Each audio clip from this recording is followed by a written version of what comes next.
Good afternoon, everyone. This is Christopher Kraus, your Learning and Development Specialist, and I want to welcome you to our remote learning webinar. We've got a really great topic today. I'm very excited about it. It's the Embraer product webinar, Phenom Overview. And I'm going to introduce our guest speaker in just a second. But first, as always, a little light housekeeping. First, it looks like we're all doing this, so great. Thank you for muting your microphones and disabling your video. We are recording this, and the recording will be on Empower by the end of day today. So if you know of anybody that wanted to be on this and last minute wasn't able to attend, just let them know to go to Empower.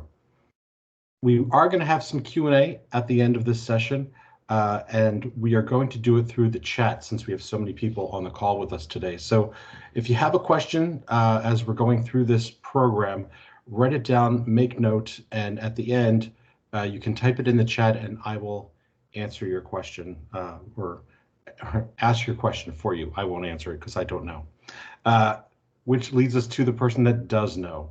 We have our Sales Engineering Director, Carva, on with us today. Carva, thank you so much for taking the time to be with us. Thank you so much, Christopher, for the introduction and the opportunity to talk to you and our colleagues in all the different locations in Embraer US. It's I'd say I was looking forward to delivering this presentation all over this week because I really believe in the concept of having all of us better understanding our products and what they are designed for and what kind of needs they serve. So I hope you have an enjoyable session. And as said, I'm looking forward to learning your questions and curiosities by the end of the presentation. But we will start an airplane conversation about our airplanes with a car, right? So look at the car for a second. I think most of you own or have bought cars, and you know there are cars of several different shapes, sizes that cater to different purposes, different uses. In the case, as you see in the slides, you can see a small SUV from Honda that serves one kind of purpose. This is another example from GM, and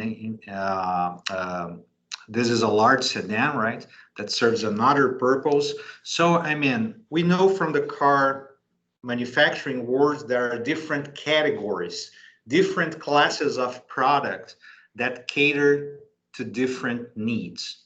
What I would like to talk to you today is about the same thing to start with as a primer, transported to our world. We'll talk about categories of airplanes and why it's important to understand that. We want to understand the different product categories to really understand better what they are meant for, what was in mind by the time they were designed. So take a look at the chart. And today in our market, there is a bit of a discussion if it's 6, 7, or 8 categories. But those are, I'm sure, I'm very comfortable to say that from entry to ultra long range, those are the most frequent classes of business jets out there. And it's very solid to segment the market this way. You clearly see there is a number going up in the left-hand side, which is the range, okay, how far the airplane can fly, going all the way from 1,200 to over 6,000. And those numbers, they are pretty much telling to us what kind of city pairs, what kind of missions those products will serve. However, unlike the car, you may notice something else. The higher the number becomes, the bigger the airplane becomes. And that's kind of interesting because why does the cabin has to grow, right? Why does aircraft size grow when the range grows? And by the way, just for the ones who are not too much into the math of the problem, nautical miles, which is the unit of the range, is 1.15 times the miles we have on the street. Okay, so the terrestrial miles per se. Okay, so the numbers are very comparable. So if you want to think about those numbers in the left as miles, it's kind of okay. But what I want to explain is why those airplanes are becoming bigger as the number grows up, right? Why can't I have an airplane with a cabin of a Phenom 100 and a range of 6,000 miles, right? And the reason is very simple, but has very important repercussions over product design. What is changing with the range is the amount of time that I'm locking people inside those pressure vessels. The amount of time people will have to live inside that closed environment during their travel. If you look to the entry and the light, which are the Phenom 100 and the 300, you stay there for 2 up to 5 hours. It's not unfeasible to be sitting for 2 or 3 hours. We can do in our cars. You don't need to stand up necessarily. You might use the shower, but maybe not. You might have a snack, right? When you go to 7 to 9 hours, which is the Praetor 500, 600, the needs of your body will significantly change. You have to stretch your legs. You need to stand up. What was a snacking now will likely become a major meal. You'll be certainly using the toilet, I hope. So all the structures that cater to that flight will have to become bigger, will have to become more available in order to sustain life, a comfortable life on that environment for up to 9 hours. And then when you go to the upper categories where we don't have products, the large and ultra long range, we are talking from 9 to 12 hours. So now the needs, instead of one, you're maybe having 2 meals. You certainly will try to take a nap. So you need things and structures to facilitate that, right? So things change a lot. And as you can see now in the right side of the screen, as the time grows, I need to add other features and other spaces to sustain those lives that are inside the airplane. So usually in business aviation, you see cabin growing when range grows. And pretty much that's a lot related to the human needs. At a lower extent, sometimes we may have a customer that tells us, you know, Ricardo, all the time I want to fly with 12 passengers, despite I'm flying from Melbourne to Miami. Fine, you have to buy a very big airplane anyways. However, most of our customers, in fact, 90%, 95% of the flights in business aviation carry 4 passengers or less, regardless the size of the airplane. And this is to tell us that the big driver behind the categories is the range, is the time that people will spend inside an airplane. And this is a primer that will serve to all our presentations. And here is to give you a more graphical representation of what that means in terms of layout. You go from the Phenom 100 that reminds a lot the dimensions and layouts of a car, all the way to ultra long range airplanes, which has like living rooms, showers, bedrooms. Again, people will be spending 12 hours inside that environment. With this primer about the categories, I would like to talk to you about our offer in the entry level and light jet category. And that offer, you know very well, is called the Phenom family. The Phenom family has an amazing story of success. It was introduced, we have announced in 2005, and we started to deliver in 2008. In 11 years, we came from 0 to 930 airplanes in operation. This is one of the most amazing stories of entering a segment in history of business aviation, by far. The Phenom was a revolution in passenger experience, brought in unprecedented cockpit technology, unique avionics, single pilot capability to a size of airplane that couldn't offer it before. So a really disruptive program and a very successful one that we should be very proud of. And as said, the Phenom is our presence in the entry and in the light segments. Let's go now to the 100 and try to understand a little bit more about what it is, what kind of needs it fulfills, and what its basic competitive position. Okay. So the Phenom 100, and you see this pattern in all our presentations. Michael loves to use this pattern, and he brought this this idea of structuring our pitch always in comfort, performance, and technology, as you can see in this slide. So how the Phenom 100 caters to each one of those categories. In terms of comfort, it is the widest and tallest cabin of its segment. It has the best baggage compartment of any entry-level airplane. And also it has a very interesting access door and the largest windows in the segment. So it's a very comfortable cabin. In terms of performance, this airplane has the highest payload capability. No airplane can carry more weight.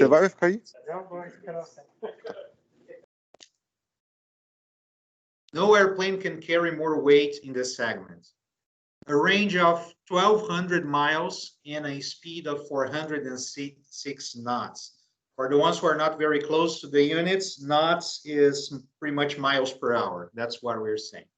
So 406 knots. And in terms of technology, a very updated and competitive glass cockpit with touch screens and some other systems to make the operation very easy. So let's start with the fun part of it, which the passengers enjoy the most, which is the comfort, the cabin experience. So if you saw a Phenom 100 in the production line, this is pretty much how it looks inside. It's very likely it had those 4 seats. All the Phenom 100s have it.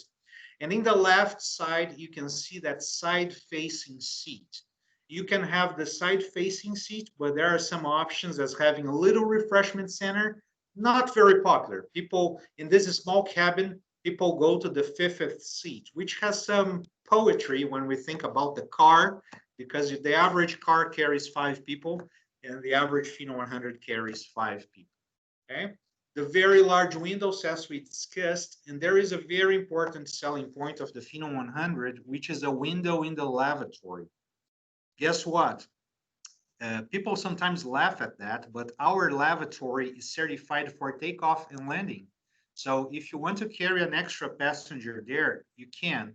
And people laugh, but I tell you, sometimes it's very convenient. Why leave someone behind if you can use that space for someone to sit there and fly with you?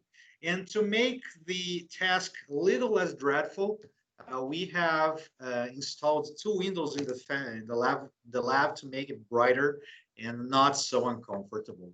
And I would say I flew in another light jet in the lab. It's a very complicated experience when it's all dark. And we offer that comfort in the Phenom. So this is another view of the cabin. I mean, we strive to make this very airy, large windows feel, despite it's a small cabin. We try to bring a lot of natural light into that. And the building blocks of such a great comfort start in the basic layouts. So in the left, you have what we call the cross section, the cut. It's a slice of the fuselage, and we have this very interesting shape we call oval light. It means instead of a circular cross section, like most of the airplanes, we have this oval cross section. Okay, and this allows the passenger to have a lot more leg room and foot room right in front of the seat. In the right side, you have the basic layout that I have just explained to you in the previous slide. So what this oval light cross section does for the passenger, here you have plotted one compactor, which is the Citation M2, that has a traditional circular cross section that has more or less the same height and width of the Phenom. However, as that shape is circular and ours is oval, the passengers can benefit of a lot more legroom. So usually in the Phenom, when you sit down, and you can try this by yourselves in the mock-up here in the customer center or production line, when you sit down, you have your both foot in front of you, and you don't need to track the seat. In the competitors, usually you have to track the seat inboards towards the aisle to create some room for you to fly comfortably. This is a very important feature and a very unique characteristic of our entry-level light jet product line. Another interesting feature, the door. So we have a very sturdy door with large steps that is with that very handy bar to allow you to easily get inside the airplane. When you think about ladies on high heels, I mean, when you think about the elderly with more difficulties to move, sometimes you want to have a good entry door to your airplane that helps you to go through for that small space. This is not the case of our competition. So in the center, you have the door of the Phenom 100. In the left, you have the door of one of the competitors. Notice there is nowhere the steps are small and there is nothing to grab, right? In the right, you have the right side, you have the Honda Jet, which has better steps, but still nothing really good to grab and not really sturdy as the 100. So this is a very important thing. Baggage capacity. I think more trunk is never bad, right? And the Phenom 100 has the baggage capacity of any airplane in its segments. In fact, one of the competitors has the same volume, but the engine of this competitor is right in front of the door. Ours is very accessible and very easy to get into. So what you see in the picture here is not a marketing ploy. The airplane actually can carry all those bags. To put a number in your mind, the volume is 53 cubic feet.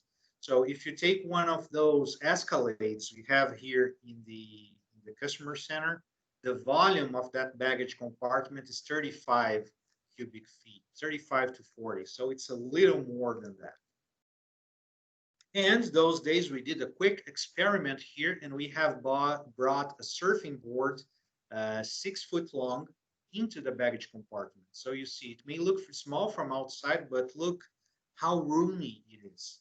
And it's a very convenient feature. And you see there is, again, a 6 feet surfboard, but there is a lot of additional room inside the baggage compartment. So that's the interior. That's the utility part of the airplane from a passenger perspective. Now let's talk real quick about performance. And I don't want to go super technical here, but I'll highlight some key points for your attention.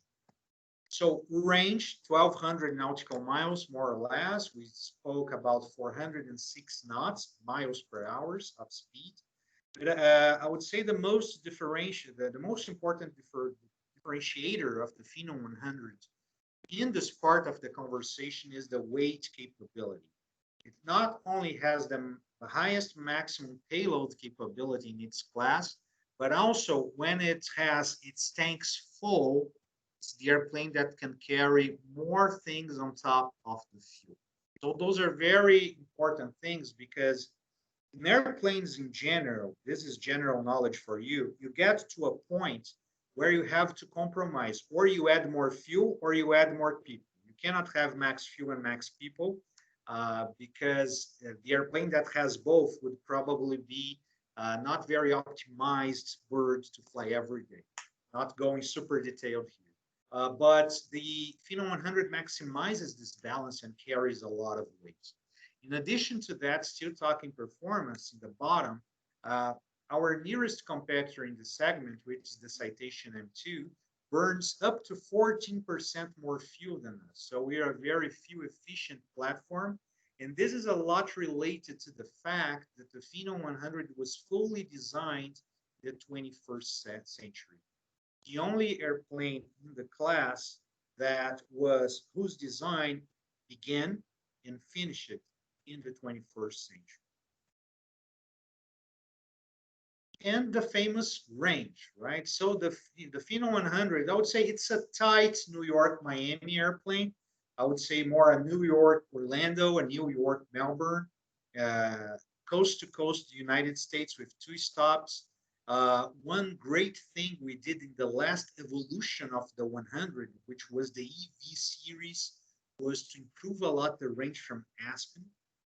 And why so tricky to fly out of Aspen? Aspen is a very high airport, and airplanes need air to fly. And thinner the air is, it's harder for the airplane to take off and get out of the runway. And air in Aspen is thinner. However, we changed some characteristics on the Phenom 100 to make sure it would work better with thinner air. We put more thrust and changed some other things, and the performance from Aspen got a lot better as well. As you can see in the chart from Aspen to Memphis, Dallas, and so that's the core mission of the 100 in terms of distance. Finally, technology, we have this very nice glass cockpit. As you can see, when we say glass, it's because there is a lot of displays and not that older steam gauge looking kind of sensors, right? And it's very modern and it's best in class in the segment. But not only that, as you all know, at Embraer, we have a great expertise in developing airliners. And their airliners cockpits are offices in the sky from 8 to 12 hours for someone, right? And we put a lot of thinking in the ergonomics and human factors of things, where things will be located, how I push the buttons, where my hand goes. So not only we have a lots of convenient electronics here in the Phenom 100, but the placement of things inside the cockpit is very important. One important thing of our designs is we're a single pilot aircraft. We're certified for a single pilot. So if you pay attention in the airplane, everything that it's needed for the single pilot to fly, it's located a little more to the left. So the landing gear handle under the yoke in the right side, the throttles here in my lower right. So everything is a little more to the left, however, not in a position that it's unreachable for the pilot to see. And again, despite this is one of the smallest airplanes ever designed by Embraer, it carries all this heritage of airline-like maintenance. Our customers enjoy very much to work with the Phenom 100 from a maintenance perspective. It's an airplane that it's very easy to service. Access to things is very easy in the class. And because of that, it became very robust. And one of the proofs of such robustness is this customer, Emirates, the famous airline. They have a flying school they run in Dubai, and they have bought the Phenom 100, guess what? To fly 1,500 flights per year, and not with experienced pilots, but cadets. So that's the kind of robustness this platform has, and it was well recognized by Emirates. So this is a very important thing and second to none. I think you might naturally be a little curious about competition, okay? So we brought some pictures here. I think this is also an important part of the education. So in terms of who are our two key competitors in the class? It's the Citation M2, okay, CJ family, and the Honda Jet Elite. We have some level of competition with other airplanes, Vision Jet, King Airs, and so on. But for the sake of our conversation today, those are the two ones that we'll highlight. Okay? So the pros, we have this great interior, wider, taller, against the M2, starting with the M2, sorry. We carry this higher payload, and we have a very low fuel consumption. However, the M2 has a strong, it's a product whose core was developed 50 years ago, and it's very competitive in price. So we have a challenge there on the price, and they have slightly more range. This is not a major factor in our campaigns. Usually the price plays most of it, but it is another factor. Honda Jet Elite, again, we are taller, we're wider, we have a more accessible baggage compartment. And whereas the Honda Jet Elite has around, I don't remember, it has a little under around 100 airplanes flying, we have an installed fleet of almost 100 airplanes. So very important installed fleet, which contributes to the robustness side of the platform. The Honda, in the other, same way as the M2, has a little more range, it's faster, and it flies a little higher, which are welcome characteristics. However, I would say that now bringing on my perspective of who works in sales every day, the M2 gives us a lot more headache than the. Hey, Carva. Yes. Carva, sorry for really quick. Yeah, a couple people were saying that you're breaking up, and I've noticed that when you lean back, I can hear you less. So if you could lean forward or maybe use your headset. Maybe I can use this.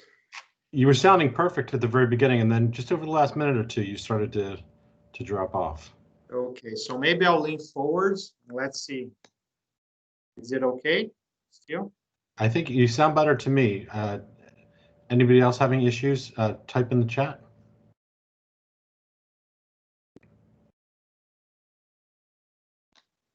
I can hear well. Okay, I'll try Okay, to great. move on then. Thank you.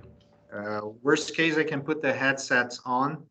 Usually it's better sound. When you're leaning forward, you sound perfect to me. So Okay. you're good. Okay, go for it. Thanks. I'll talk closer to you all. Thank you very much. Okay, thank you.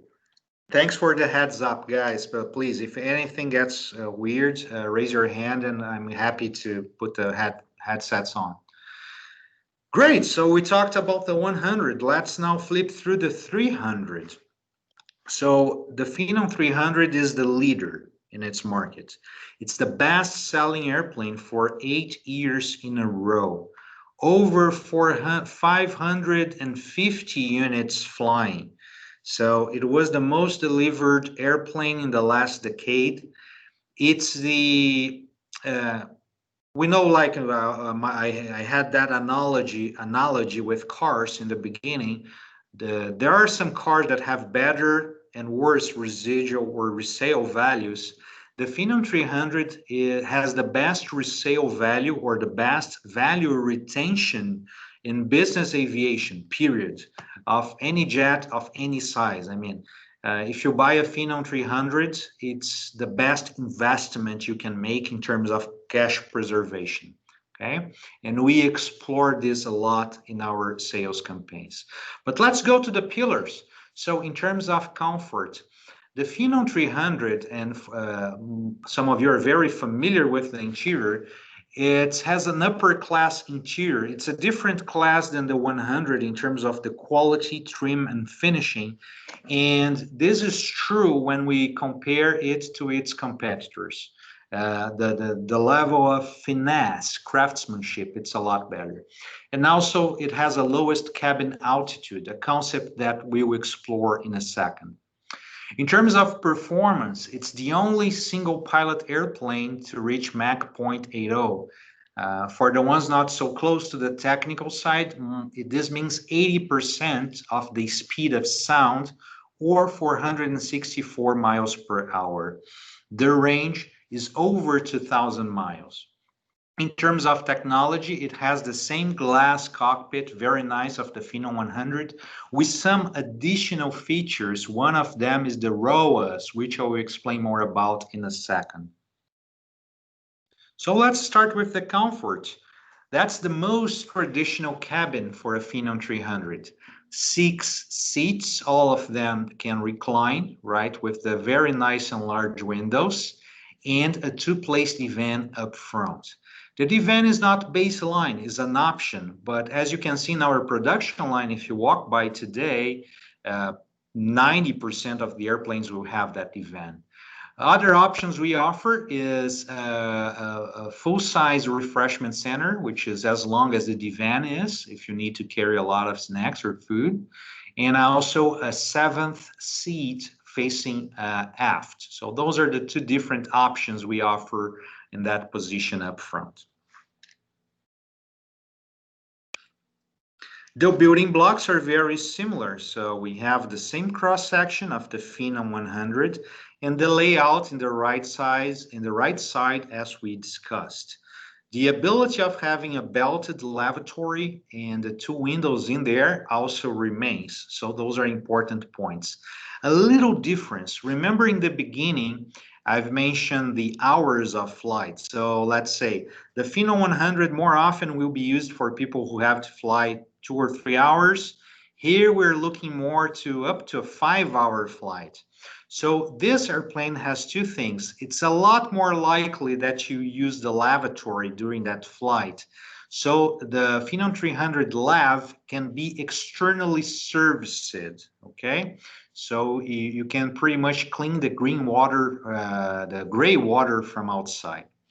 The second thing it has a larger, in upper left-hand side of that layout, a larger refreshment center.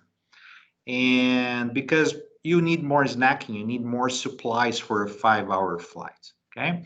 And all the seats can recline. 2 of them can recline very, very well, which are the 2 ones in the center. And this is very important as well in a longer flight.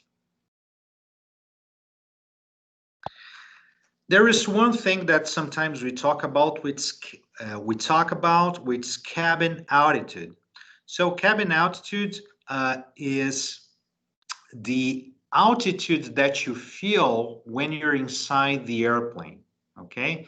So when the Phenom 300 is flying at 45,000 feet, the air pressure inside the cabin feels like you were at 6,600 feet of altitude if you were on ground.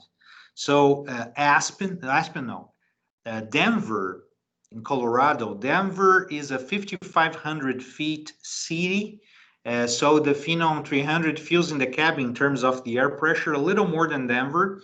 But why this figure is important? The lower the number is, the better is. The average airliner has a cabin that is pressured at 8,000 feet. Which is why sometimes in an airliner, if you have a long flight, no matter how good your seat is, no matter how well you slept, you get at your destination tired. It's the effect of this thinner, rarefied air. And the Phenom 300 has the lowest cabin altitude of its class, has the most pressurized cabin of its class, and this is very important, especially when you have longer flights. In terms of performance, let's understand the 300 a bit more.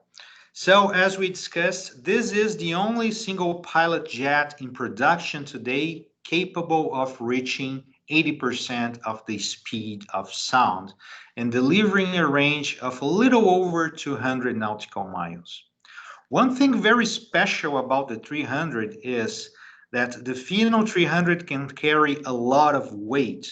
So one very cool characteristic it has, by the time I start to add passengers, I don't lose a lot of range. The chart you see on the screen may look a little tacky, but it's showing for each passenger that I add in the left column, what's my resulting range. And you see when I go from 4 to 7 passengers in the Phenom 300, I will lose 16 nautical miles in range. Whereas there are some models, such as the Competitor 2, there, which if I'm not mistaken is the Citation CJ3, that loses 330 miles when you add 4 passengers. This is a very important feature and a very important capability, much appreciated by the operators. Okay, the Phenom 300, you can put no matter how much people, it will still deliver a great range for your missions. This is very important. In terms of range maps, the Phenom 300 is a great New York, Miami airplane. It's a great coast-to-coast airplane with one stop, New York to Aspen, okay? So it's a great airplane for that kind of capability, crossing the country with one stop or going from East Coast to Midwest and non-stop. Perfect. In terms of our last pillar, which is technology.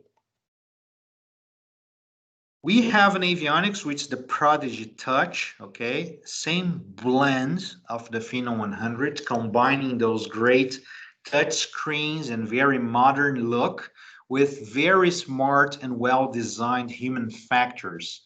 Everything is located in an easy place to see and in a logical place to be. And so people praise this a lot, the Phenom 300. Despite its great performance, it's a very easy airplane to fly. Keep this in mind. The Phenom 300 is the fastest and heaviest airplane that can be flown by a single pilot in the world today. Okay, so just one pilot can operate this airplane. And this is very important to understand how important those human factors are for the airplane design. So it's a great selling feature of the 300. And I would say today 20 to 30% of our owners, they go for a single pilot operation. A recent change, we had complaints from customers about the cockpit being a little not so spacious, right? So a recent change that was included in a package we announced in February earlier this year was to increase the cockpit legroom and in 4 inches, 3.5 inches length. And this is pretty much added tracking capability to the seat of an amount of 40%. Okay, so it was a very good thing that happened for the Phenom 300. Together with this recent package of improvements, we have added a very cool feature in the 300, which is a heritage from the airline side. This feature is called the ROAS, Runway Overrun Awareness and Alerting System. What does the system do? So one of the most frequent, I would say, frequent incidents in general aviation is runway overruns, especially in landing. So people during landing may lose control of the airplane for any reason, usually an operational reason, approaching the runway too fast or or unstabilized, and then people overrun the runway. It doesn't happen all the time, but it's one of the most serious sources of incidents in general aviation. This system is based on artificial intelligence generated database. It evaluates the runway you have in front of you for 1,000 feet above the ground. It checks what kind of runway you are trying to land into. It calculates the airplane engine and will compare both things to see if the airplane will be able to land on that runway or not. And if the conclusion of the system is that it's not, it should get out of there, it will start to give you a series of alerts trying to make you aware of what you're about, make you aware about the risks you're going to, and giving you some time to take some actions. Okay, so this system is unprecedented in business aviation. The Phenom 300 is the first airplane to have it, and the second in line that will be a follower is the $72 million Gulfstream G700. Will be the second airplane in the market to have this, and will be launched, I think. They will enter into service with that in 2022.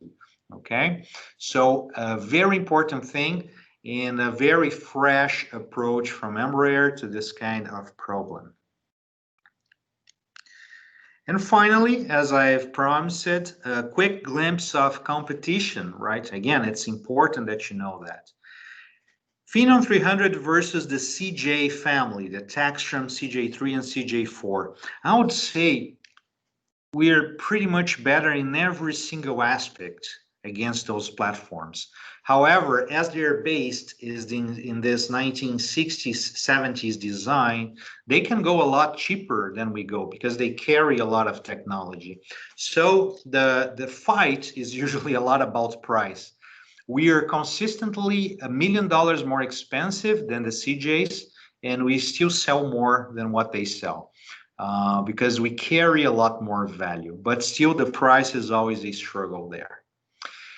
There is another plane, the Learjet 75 Liberty, that it's an older platform. We go to smaller airports than the Learjet. We are in a much more interesting point of our life cycle. We were a product launched in the last decade. The Lear, it's an airplane designed in the 70s that improved over time. So it's in the end of this life. I think Bombardier is delivering 8 to 9 Lears a year, while we are delivering close to 50 Phenom 300s. So it's a risk investment. Although it's not a very expensive airplane, once you put your money there, you lose a lot of value by the time you resell. One thing they're a pretty good big cabin. They are a long cabin, same height, same width of the Phenom 300, but they have a flat floor and they're slightly longer. Then those are good things, and they have an APU. But we don't face a very harsh competition from the 75. The new kid on the block, the new player, is the PC-24. This is a serious competitor. We have a much nicer, I would say, a more craftsmanship oriented interior. We're faster, we're more fuel efficient, and we have more range, especially when highly loaded. So when you have 6-7 passengers on board, we'll have 300 miles more range than a PC-24. However, they are a bigger plane. They are a little wider, I think 2 inches wider, 2 inches taller. They have a big cargo door, and they can fly into unprepared runways. So this is an important competitor. There is a price tag, costs about 1.5 million more than us. But we see some attrition with the PC-24, especially coming from Europe, where Pilatus is located. Okay, so guys, this was my presentation, and I want to give you a break of my boring voice and learn if you have any questions. And I apologize for the technical issues. I hope you could hear me well.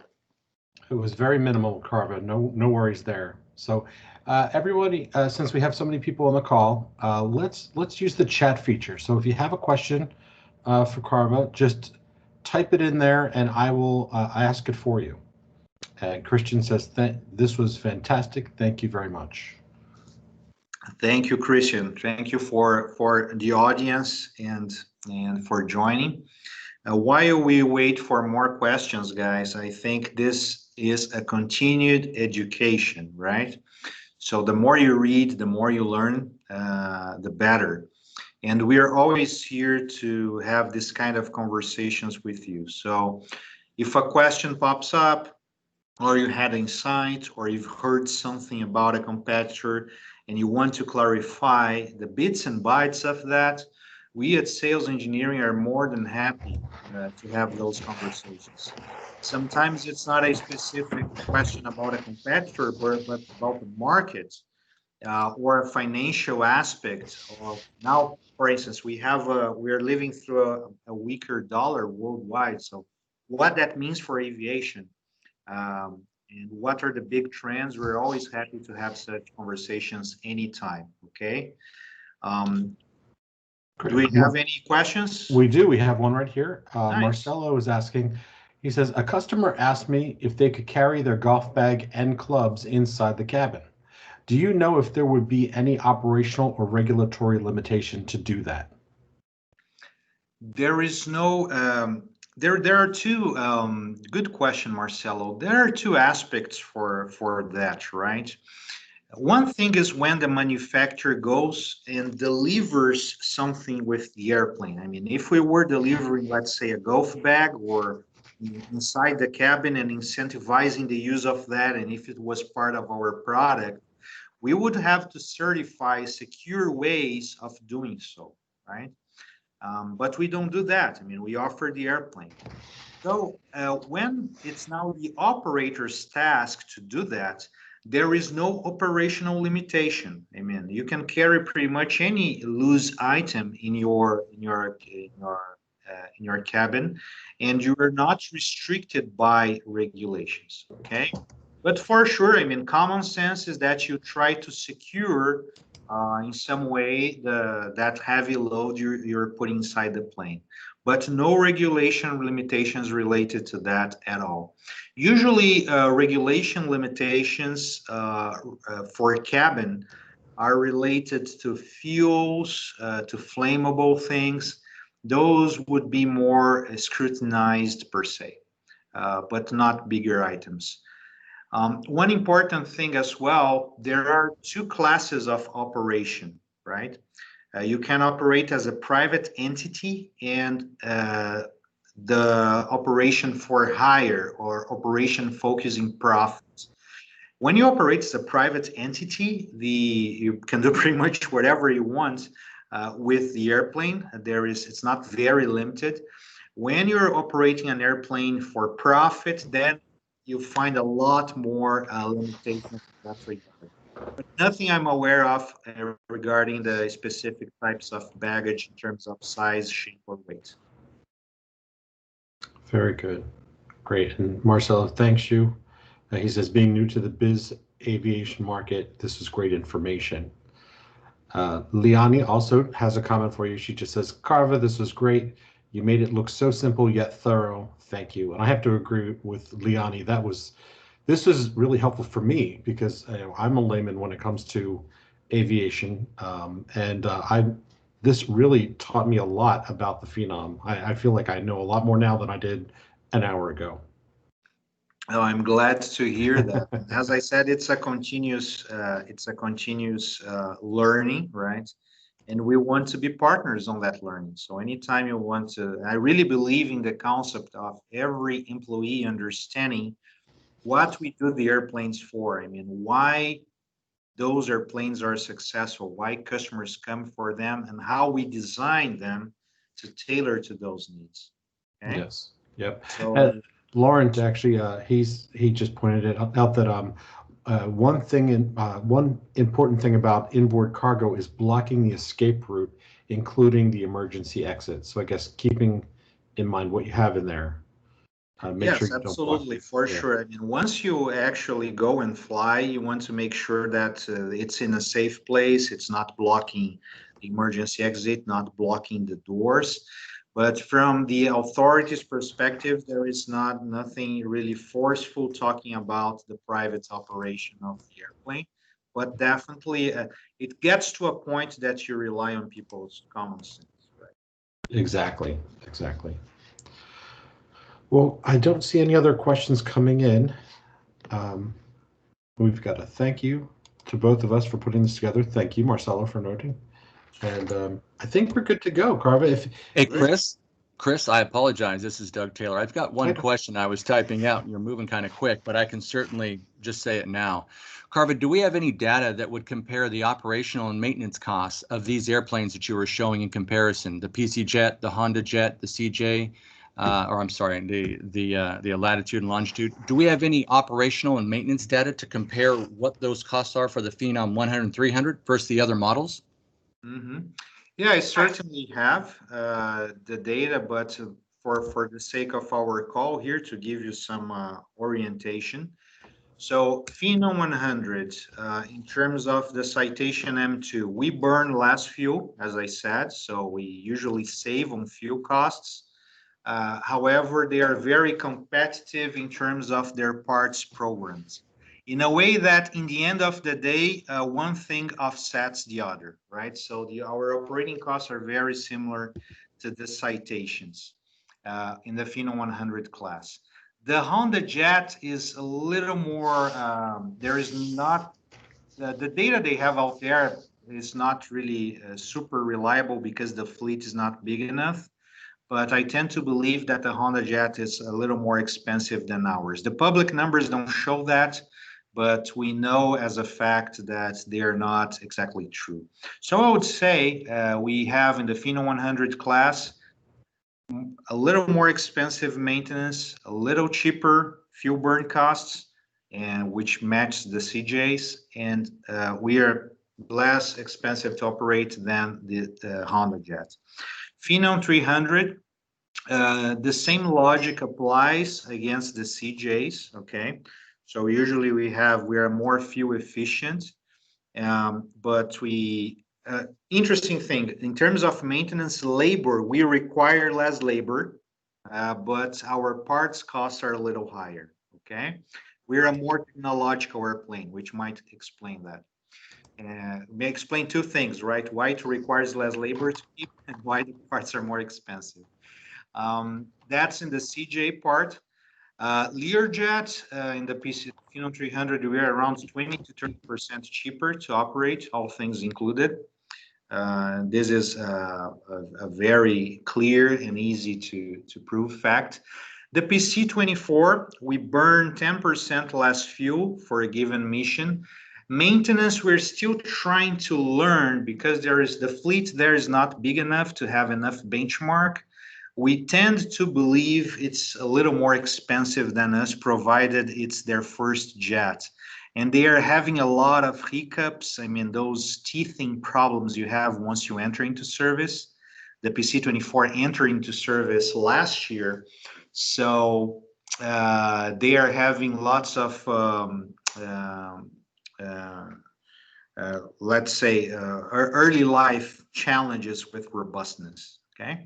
So, Doug, I'm happy to provide you this in numbers, but I wanted just to give this 41,000 view, 41,000 feet view of the operating costs. Much appreciated, Carver. Thank you for your time. My pleasure. Perfect. Very good. Very good. So if there's any other questions, let's give it another 10, 15 seconds here. While we're waiting, I just wanted to remind you all that I will be sending out a survey. Instead of the QR code like I normally do with these webinars, I'm going to send you the link via an email. So be looking for that in the next, say, 10 to 15 minutes. Christian is asking, can we have the same presentation for the Praetor? And Carva, you and I spoke about that. It sounds like this is a real winner. So if you're up for it, I'm up for it. I'm count on me 100%. I would love to do that. Great, great. So Christian, I think it's a given that that will be our next topic with Carva. We'll make that work in the next month or so. Great. Right. And I'll just benefit, just to add information about Doug's questions. We have recently announced, and Francisco even highlighted that in the earnings call for Embraer, that we recently increased the maintenance plan for the Phenom from 600 to 800 flight hours or 1 year. What that means, the airplane has to stop every 12 months or 800 flight hours, whichever happens first. Those two numbers are the most competitive in the sector. So usually the competitions have their maintenance plan based on 6 or 12 months and 400 to 600 hours. So in this aspect, we're second to none as well. So just adding this just crossed my mind about the expression. Very good. I think all this information is it makes me even more proud to be an Embraer employee, because I think you're just sharing some great information about how strong our products are, and it's good information. Christian said this is turning us all into Embraer sales folk. So I'm up for that. Love it. Yeah, share with your friends and family. We should have a friends and family discount of some sort to, so if you have a neighbor that needs a jet. I'm sure it can work on that for you. Very good. Very good. Okay, guys. Well, if there's any other questions that you may have, please, you can email me. You can email Carver directly, but we'll make sure to answer your questions if you have any more beyond this. But everybody have a wonderful weekend, and I look forward to seeing you all next time. Thank you very much, Carver, for your time today. Thank you, Christopher. Have a great weekend, everybody. And we are Embraer. Don't forget. Woohoo. Pleasure to meet you all. Bye-bye.